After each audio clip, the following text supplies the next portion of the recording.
Bon, je viens de me rendre compte que j'ai fait le boulet en fait. Je parle de l'importation de jQuery trop tard dans cette vidéo. Il aurait fallu en parler dès le début. Donc, importe jQuery dès le début, tu seras tranquille, ça t'évitera les erreurs de script.js avec le script.js, pardon. Voilà. Désolé, je ferai attention la prochaine fois. Yo tout le monde, j'espère que vous êtes tous très bien. Donc je vais faire une courte vidéo. En fait, j'étais en train de réaliser la partie récupération de mes vidéos avec l'API YouTube. Et sur internet, j'ai trouvé un peu de tout et n'importe quoi. Et je tenais juste à montrer ce que moi j'avais pondu. Et du coup, c'est fonctionnel. Pour que à votre tour, peut-être que voilà, ça vous soit bénéfique ou utile, bien sûr.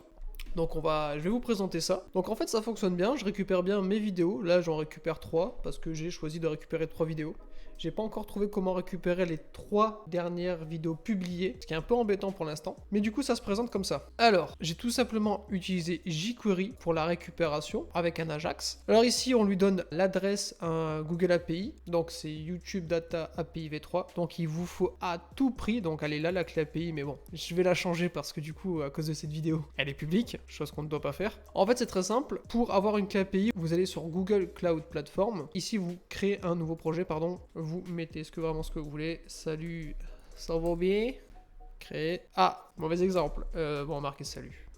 Ça ira très bien. Une fois que vous êtes là-dessus, vous recherchez YouTube et il faut activer à tout prix Data API v3, YouTube Data API v3, sinon ça ne fonctionnera pas. Donc moi ici dans mon cas, il s'est basé sur l'ancienne. On va prendre salut, ça j'ai oublié de sélectionner salut et activer. Sinon ça ne fonctionnera absolument pas. Ensuite, une fois que c'est activé, vous allez arriver sur cette page. Vous vous rendez sur identifiant, créer un identifiant, clé API, et voilà, on vous donne la clé API, c'est génial tout plein, copier-coller, fermer, vous allez sur VS Code et vous remplacez la clé là, et voilà, au moins, ça y est, c'est paramétré. Bien sûr, ici, il vous faut l'ID de votre chaîne YouTube, sinon ça ne fonctionnera pas. Enfin bref, là, je vous ai présenté grossièrement ce qu'on devait y ajouter. Maintenant, je vais vous expliquer en profondeur comment ça fonctionne. Alors c'est simple, on a une fonction, hein, celle-ci c'est un peu la nouvelle fonction du document ready de jQuery. En dessous, nous avons un Ajax qui nous permet de récupérer, de questionner l'API Google pour YouTube, pour récupérer nos datas, nos vidéos. On est en get, on a l'URL qui pointe vers la YouTube API, et ici, nous avons des paramètres. Donc, ce qui est très important ici et à retenir, c'est l'ID channel, le type vidéo du coup, parce qu'il y a plusieurs types. Le nombre de résultats obtenus, donc moi c'est 3 vidéos ici. On pouvait passer jusqu'à 50 si je dis pas de bêtises. Et ici, super important du coup, la fameuse clé API. Donc, comme je viens de faire le changement, on peut retourner sur ici. On voit bien que j'ai quand même mes vidéos. Donc, c'est que ça fonctionne toujours. Et voilà. Ici, on a une réponse et on a un fail. Donc, dans les deux cas, on aura forcément une réponse, qu'elle soit bonne ou mauvaise, malheureusement. Alors ici, je vais vous montrer ce que renvoie l'API. On va faire log de response. Tac. Oups. Et on retourne sur le projet. Alors là en console, donc on fait clic droit inspecter et console. Alors là en console, on a cet objet avec tag, kind, next page token, page info, etc., etc. Il y a beaucoup d'infos qui personnellement, moi là dans mon cas, m'intéressent absolument pas. Moi ce qui m'intéresse c'est item et ils sont ici. C'est les 3 objets là qui m'intéressent. Alors c'est plus précisément dans ID et Video ID. Moi je veux récupérer ça. En fait je dois parcourir l'objet là pour arriver ici. C'est ça que je veux. En fait je dois concaténer l'URL YouTube avec l'ID pour pouvoir récupérer mes vidéos. Et c'est ce que j'ai fait. On retourne sur VS Code. Ici je récupère du coup ma première vidéo.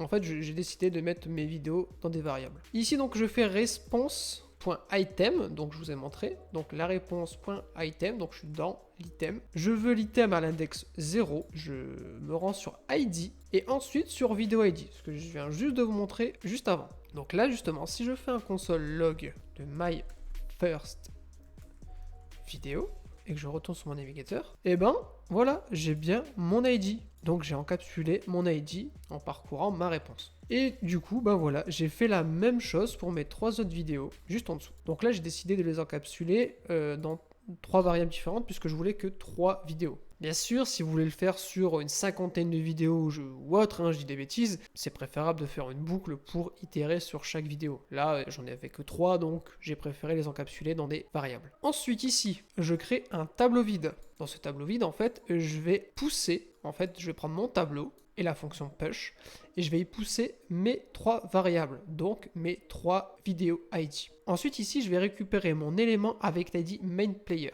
on va se rendre dans le index.html. Ici, j'ai créé une div, ID myVideo. À l'intérieur de cette div, j'ai mis mon iframe. Donc l'iframe, il faut voir ça comme la structure de base d'une vidéo YouTube. Cet iframe porte bien l'ID MainPlayer. Donc c'est parfait. Ici, j'ai créé une iframe template, une iframe de base qui ne sera pas utilisée. Elle sert juste là d'exemple pour la suite. Vous allez comprendre après. Donc ici, je lui ai ajouté la classe hide. On peut aller dans le CSS. Et je lui ai mis la classe displayNone. En fait, je la cache. Je n'en veux pas. Je veux juste qu'elle me serve de template. Je retourne dans le JS. Donc ici, je récupère donc MainPlayer. Hein, souvenez-vous, on récupère ça. Ici, là. Je récupère mon iframe. Donc voilà, ici dans cette variable, c'est mon iframe. On peut justement faire un petit console log pour le voir. iframe player. Hop, on voit bien que ici, si j'ouvre ça, donc dans le console log, voilà, j'ai bien mon iframe avec l'ID MainPlayer et la classe hide. Parfait, je cible bien ce que je veux. Donc je retourne sur VS Code. Alors ici, je fais un for each. Donc je parcours mon tableau et à chaque itération, en fait, je vais cloner mon iframe ici. Et à l'intérieur, je vais lui supprimer la classe hide. Donc cette fois-ci, je veux qu'elle soit apparente dans mon DOM, sur ma page HTML. Et je vais également pousser l'attribut src avec le lien YouTube plus l'item. Alors l'item, c'est tout simplement my first video, my second video, my third video. En fait, c'est tout simplement l'ID vidéo, donc la vidéo ID. Et une fois que j'ai fait ça, pour chaque vidéo, à la fin, mon for each va pousser mes vidéos dans la div myVideo, tout simplement. Donc je répète, pour chaque itération, on clone l'iframe player ici, donc ça. On enlève la classe hide, on lui ajoute le src, donc la source, URL YouTube, plus l'item. L'item, c'est my first video, etc., etc. Et à la fin, je pousse mon iframe dans ma div myVideo. Et ce qui donne ce résultat-là.